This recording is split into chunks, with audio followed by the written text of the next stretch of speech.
Anda adalah A. Tugas Anda adalah mengepalkan salah satu tangan Anda. Coba Anda bayangkan bahwa Anda menyimpan sesuatu yang sangat berharga di dalam kepalan tangan Anda. Anda perlu menjaga benda tersebut sekuat tenaga Anda karena begitu pentingnya untuk kehidupan Anda. Tugas rekan Anda B adalah mencoba dengan segala cara untuk membuka kepalan tangan Anda. Teman Anda B boleh membujuk, menghardik, mengintimidasi, memarahi, menggoda, menggeliti, bahkan menawari Anda uang agar Anda bersedia membuka kepalan tangan Anda. Coba orang ibu kan? Coba Bu Wardah sama Bu Mina. Coba Ibu simpan misalnya di situ emas. Nah, yang menggodanya Bu Mina. Yang mengkepal Bu Wardah. Ya bagusan saya menggoda. Ya, menggodanya. Iya. Boleh. Bercakap. Boleh bercakap.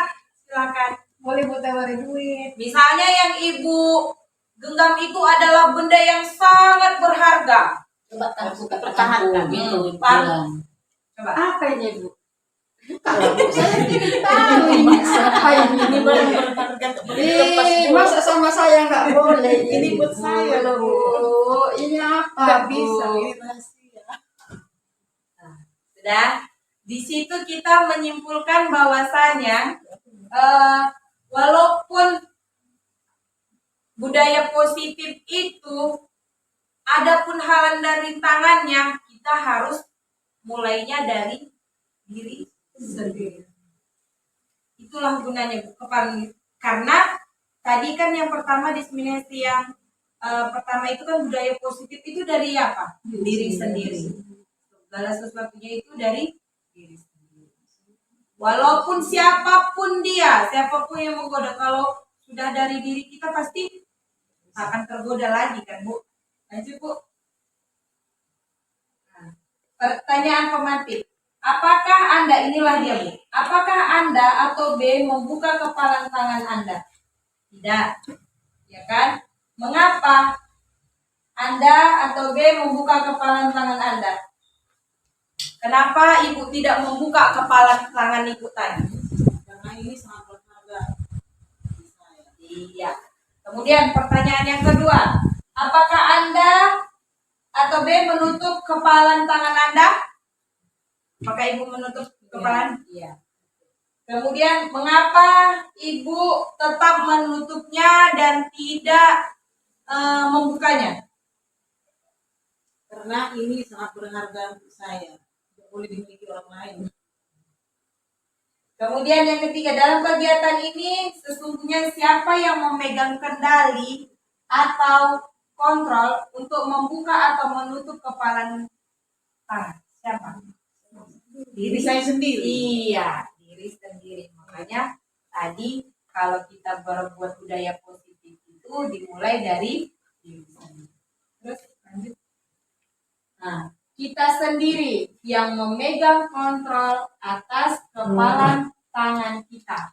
Apakah kita membuka atau menutup kepalan tangan kita itu tergantung pada diri kita masing-masing sesuai dengan kebutuhan dasar kita. Inilah dia kesimpulan dari kepalan tangan. Yang mengendalikannya itu adalah, lanjut Bu. Nah, ada perubahan paradigma teori kontrol ilusi. Yang pertama yaitu ilusi guru mengontrol murid. Yang kedua, ilusi bahwa kritik dan membuat orang merasa bersalah dapat menguatkan karakter. Yang ketiga, ilusi bahwa semua penguatan positif, efektif, dan bermanfaat. Yang keempat, ilusi bahwa orang dewasa memiliki hak untuk memaksa. Perubahan paradigma stimulus respon yaitu teori kontrol. Siapa sebenarnya orang yang memiliki kontrol? Yang stimulus respon, kita mencoba mengubah orang agar berpandangan sama dengan kita. Nah, teori kontrolnya, kita berusaha memahami pandangan orang lain tentang dunia. Yang kedua, perilaku buruk dilihat sebagai suatu kesalahan. Semua perilaku memiliki tujuan. Yang ketiga, orang lain bisa mengontrol saya, hanya Anda yang bisa mengontrol diri Anda. Yang keempat, orang bisa mengontrol orang lain, Anda tidak bisa mengontrol orang lain. Betul kan, Bu? Yang kelima, pemaksaan ada pada saat bujukan gagal. Yang kelima, untuk teori kontrolnya, kolaborasi dan konsensus menciptakan pilihan-pilihan baru. Inilah, Bu, ada salah satu contoh budaya positif kita, yaitu salam sebelum masuk pagar, anak-anak menyuruh untuk menyalam, ya kan, Bu? Dan pulang sekolah juga biasakan anak-anak untuk menyalam gurunya sebelum, jangan asal pulang aja.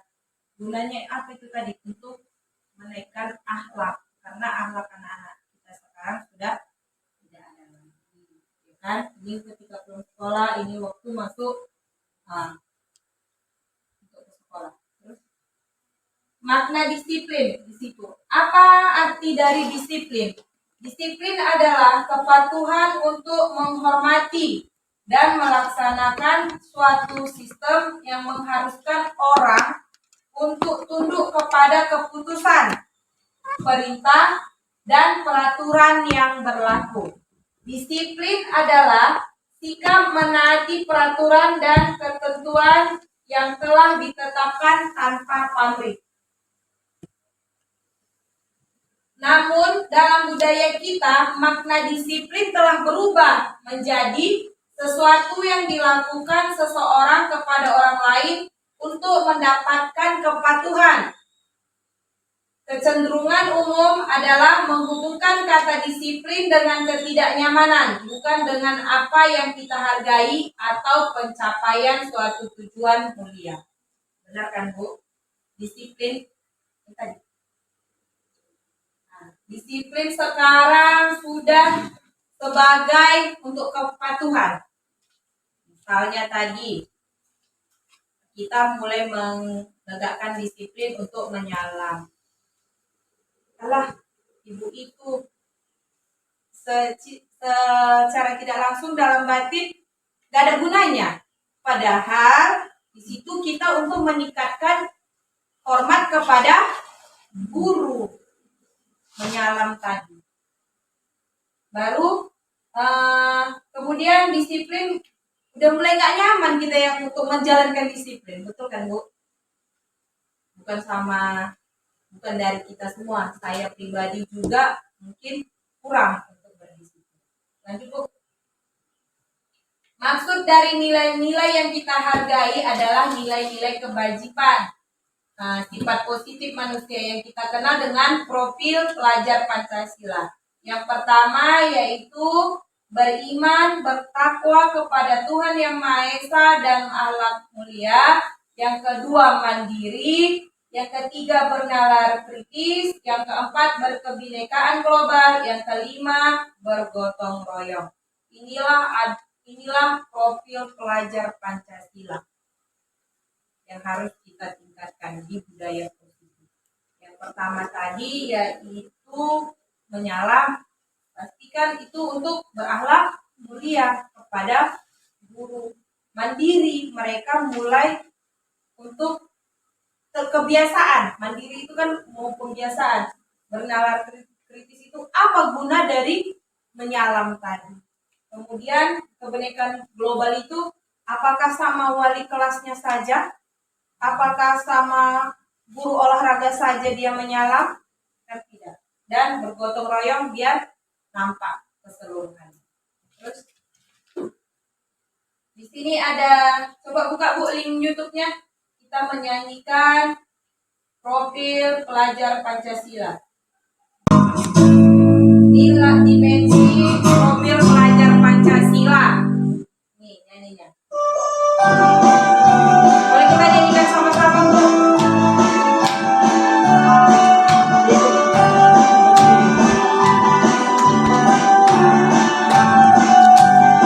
Belajar Pancasila, beriman dan bertakwa pada Tuhan Yang Esa, dan berakhlak mulia, berkebinekaan global, gotong royong mandiri, kreatif dan bernalar kritis.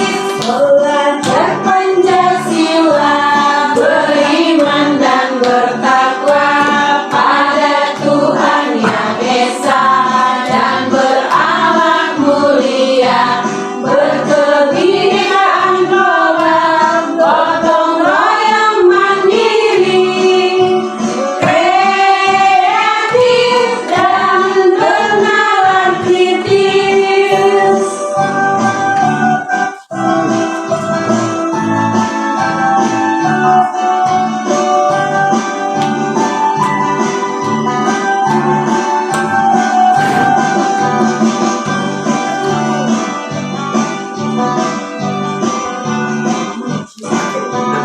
Tiga. Tadi kita sudah menyanyikan profil pelajar Pancasila. Yang ini selanjutnya teori motivasi perilaku manusia. Yang pertama yaitu ada 3 teori. Yang pertama motivasi eksternal, motivasi eksternal juga motivasi internal. Yang pertama yaitu untuk menghindari ketidaknyamanan atau hukuman. Apa yang terjadi bila saya tidak melakukan? Itu harus ditimbulkan dari diri. Itu adalah motivasi dari eksternal. Ya kan? Kemudian untuk mendapatkan imbalan dari orang lain atau institusi. Saya mengerjakan sesuatu itu apakah ingin mendapat imbalan? Misalnya, oh biar dipandang ibu itu. Berarti itu dari apa yang akan saya lakukan, apa yang akan saya dapat bila saya melakukannya. Kemudian yang ketiga, untuk menghargai diri sendiri. Saya menjadi orang seperti apabila saya melakukan. Menghargai diri sendiri. Lanjut. Kebutuhan dasar manusia. Setiap tindakan murid dilakukan untuk memenuhi kebutuhan dasar mereka. Kebutuhan untuk bertahan hidup, cinta dan kasih sayang, kebebasan, kesenangan, fun, kekuasaan ataupun power. Itulah kebutuhan dasar dari manusia untuk menciptakan budaya positif tersebut. Di sini ada tabelnya, yaitu belonging, yaitu kebutuhan untuk cinta kasih, kemudian power kekuatan, kemudian fun untuk menyenangkan, friendly untuk freedom untuk kebutuhan untuk bertahan hidup. Realitas kebutuhan kita berbeda. Kita berusaha memahami pandangan orang lain tentang dunia. Setiap orang memiliki gambaran berbeda-beda. Ini kasus yang pertama, ada kasus Ibu Ani, guru kelas 5 SD, sedang bingung menghadapi ulah salah satu murid di kelasnya, Agus. Beberapa anak telah datang dan mengeluhkan Agus yang seringkali meminta bekal makan siang mereka dengan paksa. Kalau kita bahasanya mengkompas. Bagaimana Anda menghadapi situasi seperti Ibu Ani? Apa yang akan Anda lakukan? Menurut Anda kira-kira apa alasan Agus melakukan itu? Apa yang Ibu lakukan? Apa yang Anda lakukan? Oh, terhadap siapa, Bu? Terhadap siapa? Jagus. Pertama-tama menegur jagus. Jangan mengambil makanan orang. Kemudian, apakah enggak Ibu tanya dulu kenapa dia merampas makanan? Seharusnya Belum ditanya kenapa dia ngambil makanan kawannya dan hal itu nggak baik gitu, Bu. Kemudian kira-kira apa alasan Agus melakukan itu? Mungkin dari rumah dia nggak makan, Bu. Iya, dia dari rumah tidak makan. Dalam konteks penerapan disiplin positif, Bu Ani sebaiknya mencari tahu. Yang dibilang Bu Kuntur tadi, dicari tahu dulu alasan Agus melakukan tindakan tersebut. Kemudian apa kebutuhan yang sedang dipenuhi. Bila jawabannya lapar dan orang tuanya tidak membawa bekal, maka kebutuhannya adalah bertahan hidup. Yang tadi. Kan yang sebelumnya, coba sebelumnya. Ini kebutuhan dasar manusia tadi. Lanjut. Udah. Bila jawabannya senang, temannya jadi memperhatikannya, maka kebutuhannya adalah dia kasih sayang. Berarti dia kurang kasih sayang. Apa? Mencagili orang. Berarti kan kurang kasih sayang. Kemudian ini, bila jawabannya merasa hebat karena temannya jadi takut, maka kebutuhannya adalah kekuasaan atau pengakuan atas kemampuan. Selanjutnya, bila jawabannya bosan dengan bekal yang dibawanya, maka kebutuhannya adalah kebebasan, kebutuhan untuk pilihan. Lanjut.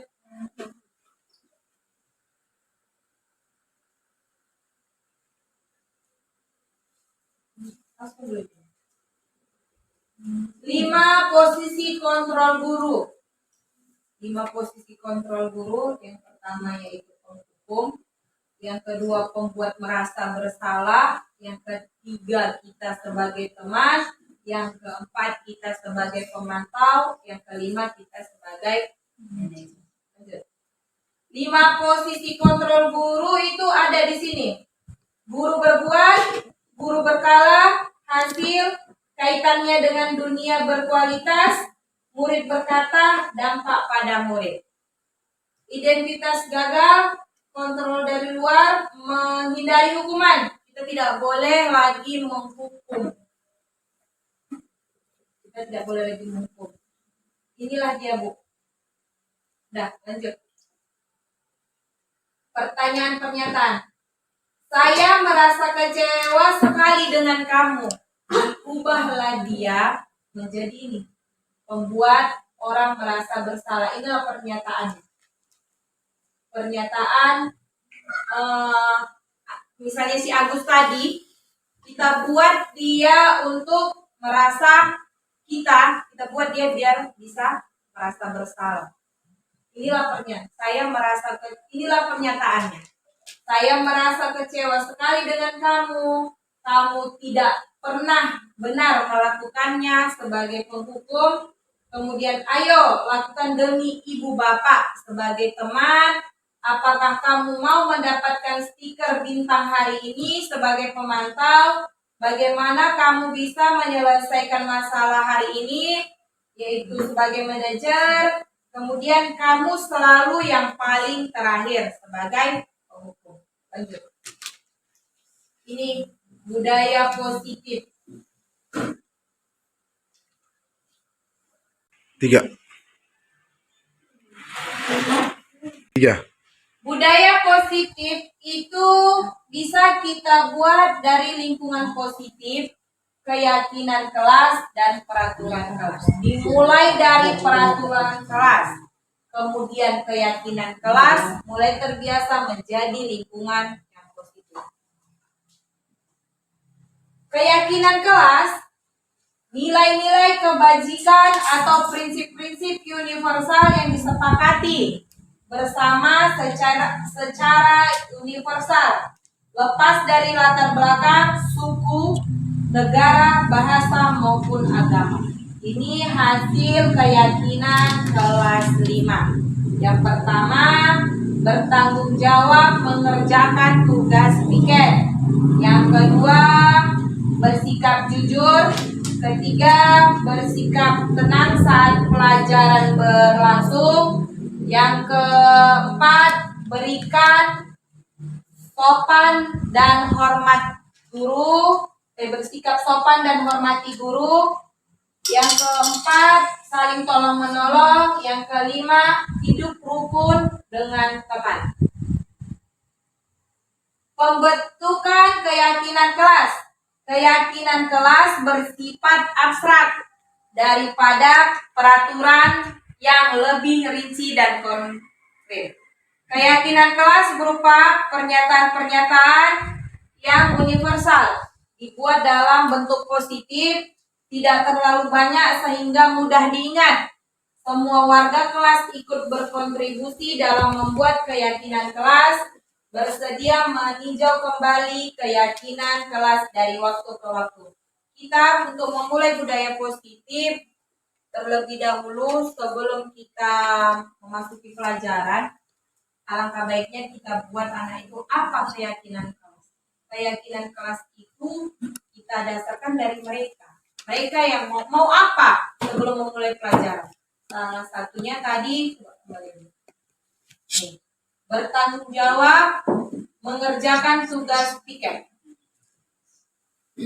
Bertanggung jawab mengerjakan tugas piket. Itu berarti memang kan harus dari merekanya. Kemudian bersikap jujur. Adanya anak-anak itu yang gak jujur. Jadi itu kita buat untuk sebagai keyakinan kelas. Dan seterusnya. Inilah Bu perbedaan antara peraturan dan keyakinan kelas. Yang pertama, selalu kembalikan buku ke tempatnya. Peraturan itu. Jadi keyakinan mereka mengapai? Untuk menimbulkan rasa tanggung jawab. Kemudian dilarang mengganggu orang lain. Keyakinannya untuk menghormati orang lain, hadir di sekolah 15 menit sebelum pembelajaran, menghormati orang lain, komitmen pada tujuan, kemudian dilarang melakukan kekerasan untuk keselamatan dan menghormati orang lain, kemudian dilarang menggunakan narkoba untuk kesehatan, kemudian bergantian atau menunggu giliran, menghormati orang lain dan melatih kesabaran. Kalau di sini masa COVID ya, gunakan masker untuk kesehatan, kemudian jangan berlari di kelas atau koridor untuk keselamatan dan keamanan. Segitiga restitusi. Proses menciptakan kondisi bagi peserta didik untuk memperbaiki kesalahan mereka sehingga mereka bisa kembali pada kelompok mereka dengan karakter yang kuat. Melalui restitusi, guru dapat membantu murid menjadi lebih memiliki tujuan disiplin, positif, serta memulihkan dirinya setelah berbuat salah. Baru membantu murid untuk jujur pada diri sendiri dan mengevaluasi dampak dari kesalahan yang dilakukan, memberikan penawaran bukan paksaan. Ini segitiga restitusi. Kamu tentunya punya alasan mengapa melakukan itu. Kalau kita untuk membuat hukuman kepada siswa seperti ini, kita buat dulu segitiga restitusi. Terus tahapan segitiga restitusi yaitu 1. Menstabilkan identitas. Berbuat salah itu tidak apa-apa, tidak ada manusia yang sempurna. Saya pernah melakukan kesalahan. Kita bisa menyelesaikan ini bukan mencari siapa yang salah, tapi ingin mencari solusi dari permasalahan. Kita tidak boleh menjudge orang. Nggak boleh dulu, berkesalahan gini, nggak boleh. Terus, kemudian validasi tindakan yang salah, padahal kamu bisa melakukan yang lebih buruk dari ini ya. Kamu pasti punya alasan mengapa melakukan hal itu. kamu patut bangga pada dirimu sendiri karena kamu telah melindungi sesuatu yang penting buatmu. Udah kita kasih dari pengarahan tadi, baru kita apain lagi? Kita ayomi lagi anaknya. Terus, menanyakan keyakinan. Apa yang kita percaya sebagai kelas atau keluarga?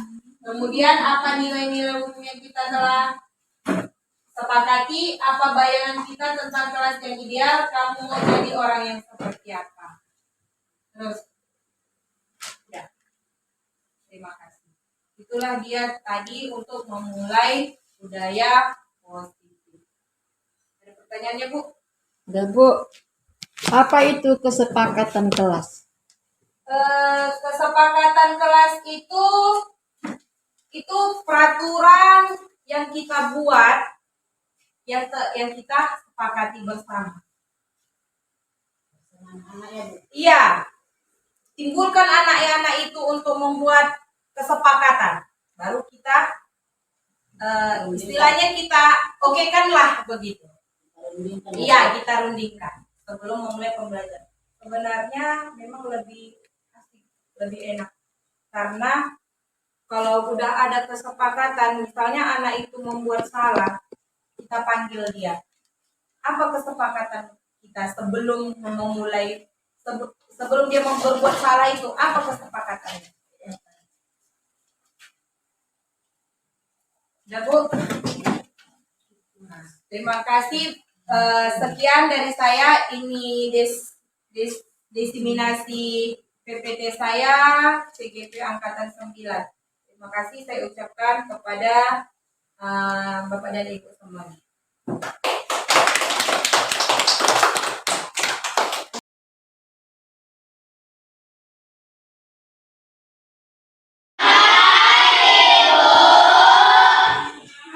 Sebelum kita memulai pelajaran hari ini, kita harus membuat kesepakatan kelas.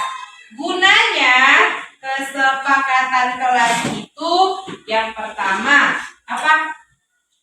Tahu kesepakatan kelas itu? Kalau tidak kesepakatan kelas, ada nggak di sini kesepakatan kelas kita?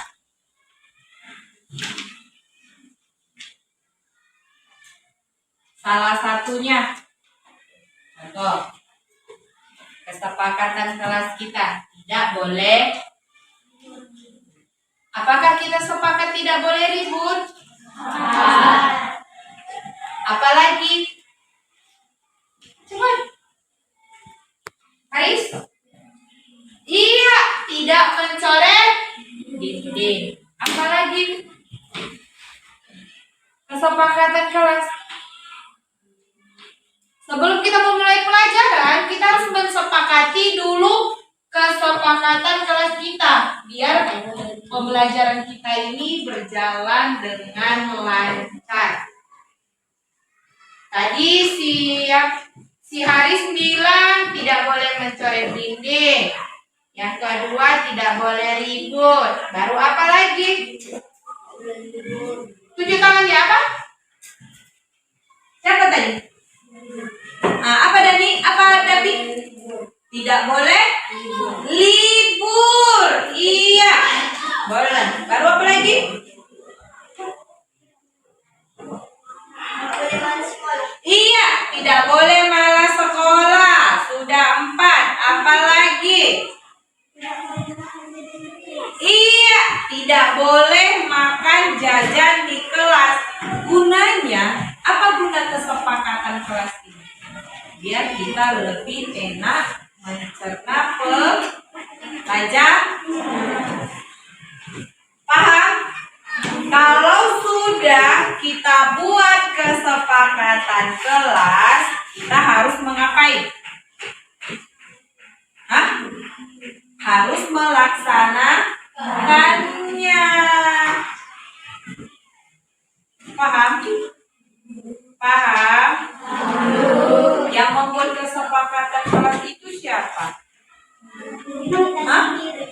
Iya, kita sendiri.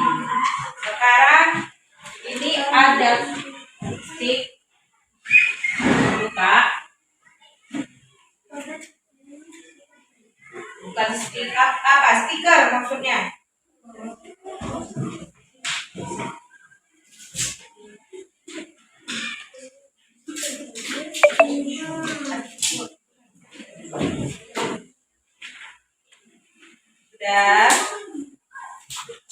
Coba dulu.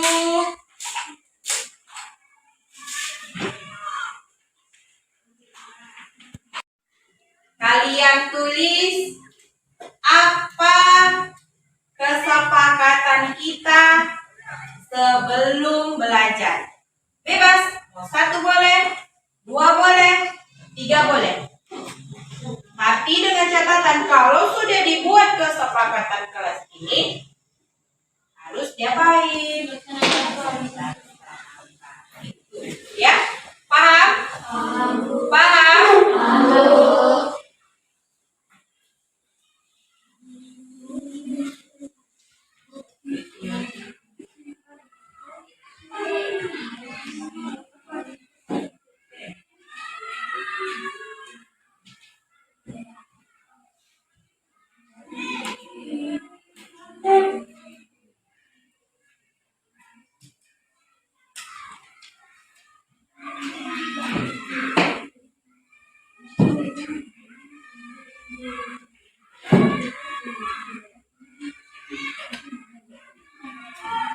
Oh ya, belum ibu suruh. Belum ibu suruh untuk menulisnya.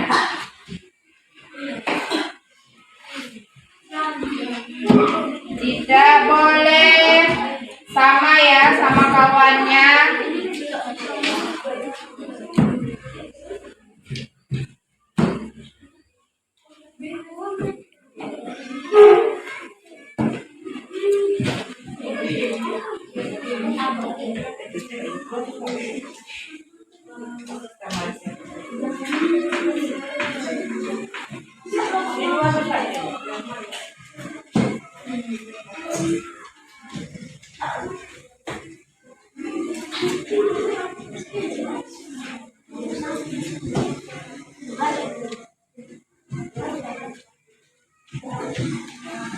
Oh, udah, ready.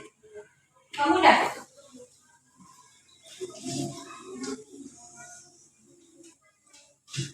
Udah. Coba kalian tulis kesepakatan kelas kita.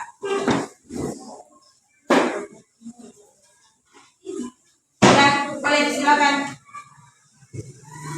Kesepakatan kelas kita.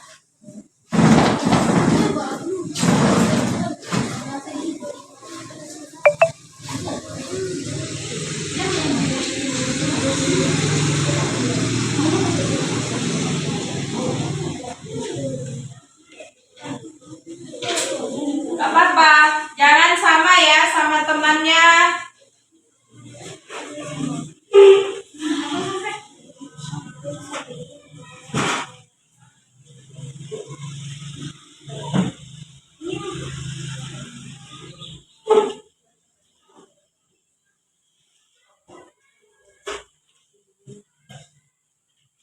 Udah siap, Alis? Tempelkan ke depan, nak. Yang udah siap, boleh tempel ke depan. Yang sudah siap, tempel aja. Ya. Yang sudah siap, boleh tempel ke depan. Siap. Tempel aja. Tempat dulu. Leng.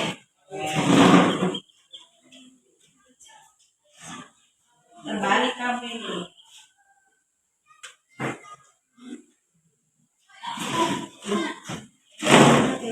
Kesepakatan yang sudah siap boleh tempel ke depan. Oke.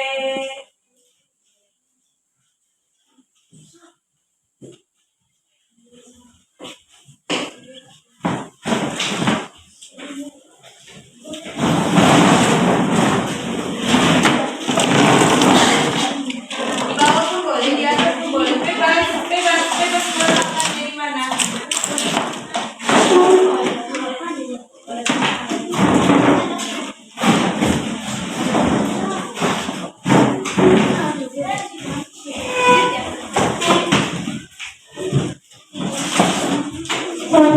Sudah siap semuanya, Putra? David? Udah?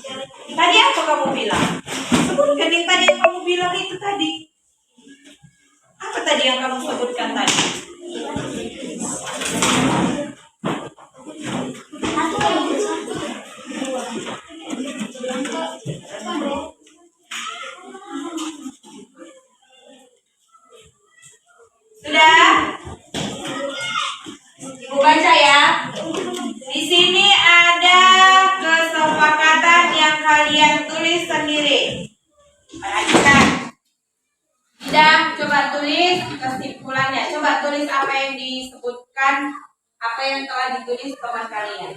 Ya, tidak tulis di buku. 1. Di sini ada tidak boleh ribut. Baru yang kedua, tidak boleh makan di kelas. Kemudian sama, tidak boleh ribut, nggak usah ditulis lagi ya kalau udah yang sama. Baru tidak boleh malas sekolah. Siapa yang membuat tidak boleh ribut dan tidak boleh malas sekolah? Udah sama. Berarti Putra, kamu tidak boleh tidak sekolah kalau ada pelajaran ibu, ya. Kemudian tidak boleh ribut, sama tidak boleh makan jajan di kelas, sama tidak boleh menyoret-nyoret. Apa ini sifat? Ya, nyoret ini. Kemudian tidak boleh malas. Yang terakhir tidak boleh bolos.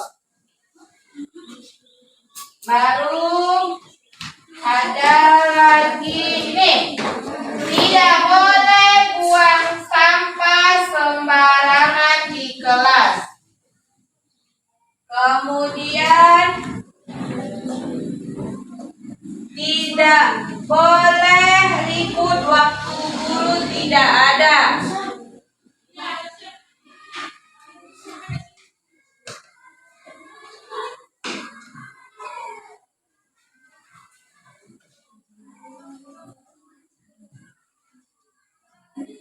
Coba stop dulu. Ada di sini tidak boleh berantem di kelas. Kemudian rata-rata hampir sama.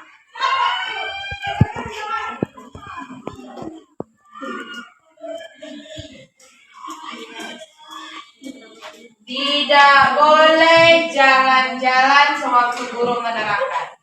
Ada beberapa kesepakatan kelas kita. Coba baca Dinda. Tidak boleh Diri Dinda. tidak boleh ribut. Kesepakatan kelas kita. Kesepakatan kelas kita, tidak boleh ribut, tidak boleh makan di kelas, tidak boleh malas sekolah, tidak boleh menyoret dinding, tidak boleh buang sampah sembarangan, tidak boleh ribut waktu guru tidak ada, tidak boleh bolos, tidak boleh berantem di kelas. Udah?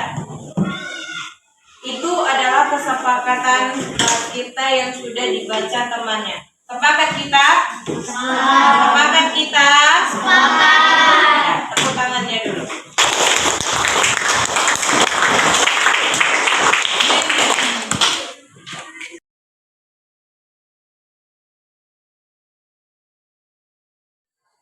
Assalamualaikum warahmatullahi wabarakatuh. Nama saya Fajar Ar-Rahmi. Saya senang membawa kesepakatan kelas. Saya bisa lebih bertanggung jawab dan mempunyai komitmen untuk tujuan dari pembelajaran. Terima kasih Ibu karena sudah membuat kesepakatan kelas.